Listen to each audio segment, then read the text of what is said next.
इस बीच तेलंगाना पुलिस ने खोली पीएफआई की पोल। इस वक्त की बड़ी खबर, बैन से बचना और आतंक फैलाने का एजेंडा। समाज सेवा के नाम पर जुटाते हैं फंड का देश विरोधी गतिविधियों में इस्तेमाल। स्कूल कॉलेज मदरसों में भर्ती का अभियान, गरीब मुस्लिम मोहल्लों से युवाओं की भर्ती।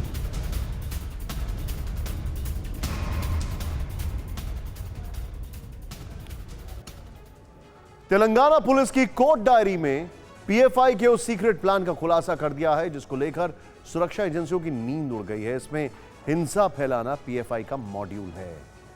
ध्यान से देखें, मार्शल आर्ट, कुंग-फू, कराटे की ट्रेनिंग। देखें क्यों जरूरत है इन सबकी।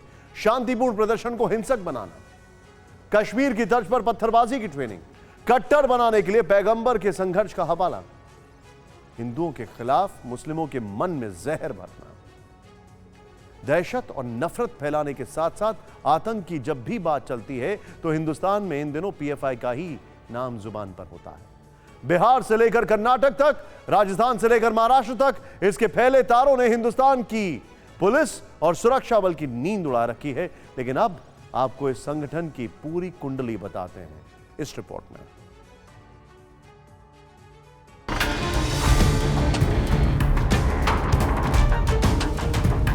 केरल, गॉड्स ओन कंट्री, देश का वो हिस्सा जहां कुदरत ने हजार नेमतें बख्शी। उसी केरल में करीब 1.5 दशक पहले साल 2007 में पीएफआई यानी पॉपुलर फ्रंट ऑफ इंडिया नाम का संगठन वजूद में आया और तभी से देश विरोधी गतिविधियों में इस संगठन का नाम जुड़ता चला गया।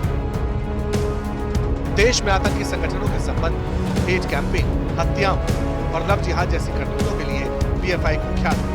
लेकिन मौजूदा वक्त में ये कट्टरपंथी जमात सबसे ज्यादा देश को सुलगाने की साजिशों से सुर्खियों में आई है।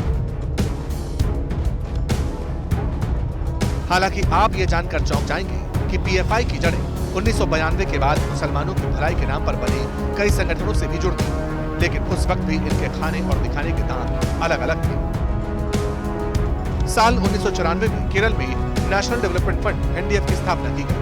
स्थापना के बाद से ही एनडीएफ ने केरल में अपनी जड़ें मजबूत की, लेकिन साथ ही संगठन की सांप्रदायिक गतिविधियों में मिलीभगत भी सामने आने लगी।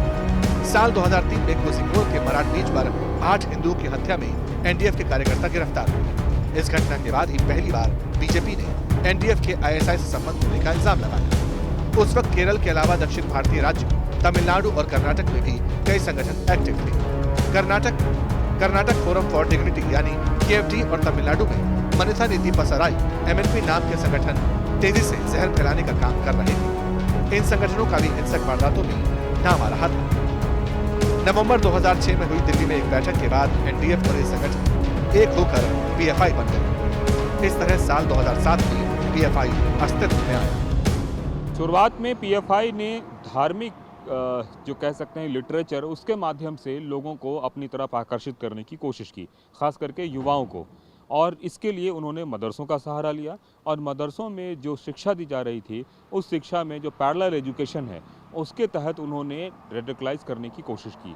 लेकिन बाद में धीरे धीरे उन्होंने अपने इसको बदल दिया। 2009 में पीएफआई ने अपने राजनीतिक दल social democratic party of India SDPI और छात्र संगठन campus front of India CFI का गठन किया। इन संगठनों की साजिश के दम पर जैसे जैसे पीएफआई का प्रभाव बढ़ा, 2-3 सालों में ही कई राज्यों के संगठन भी पीएफआई से जुड़ते चले गए। गोवा का सिटीजन फोरम, पश्चिम बंगाल की नागरिक अधिकार सुरक्षा समिति, आंध्र प्रदेश का एसोसिएशन ऑफ सोशल जस्टिस और राजस्थान का community social and education society, ये सभी संगठन पीएफआई का हिस्सा थे।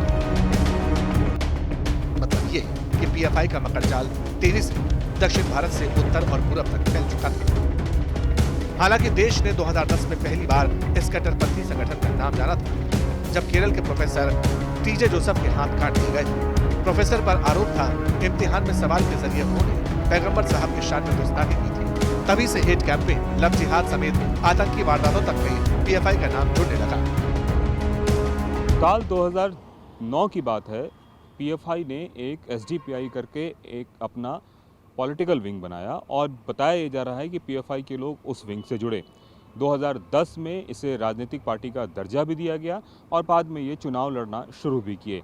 लेकिन एक बार फिर जहाँ तक पीएफआई की बात है तो उसका कोई रिकॉर्ड नहीं होने की सदस्यों की वजह से जितने भी मामले आए एंटी सोशल एलिमेंट्स के, उसमें कोई भी मामले में कानूनी एजेंसियां उस तक नहीं पहुंच पाई।